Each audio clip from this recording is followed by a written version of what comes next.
أهلا بيكم.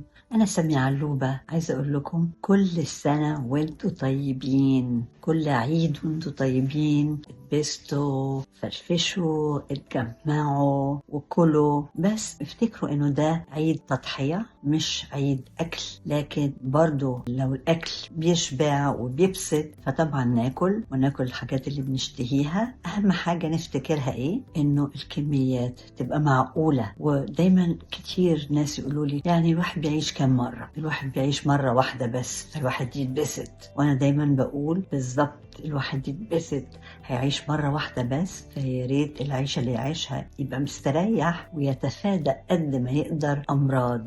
لأنه لو مرض، لو هنيجي يعني بالذات بخصوص الأكل وناكل بقى كتير ونقول مش هنحرم نفسنا من حاجات بنحبها حتى لو كانت مضرة، يبقى لما ننضر مش هنستريح، هنبقى تعبانين وهنتعب اللي حوالينا. كل سنة وانتم طيبين، اتبسطوا، ولو عايزين تاكلوا كلوا من غير ما تندموا على اللي أكلتوه، لأنكم هتاكلوا بكميات معقولة.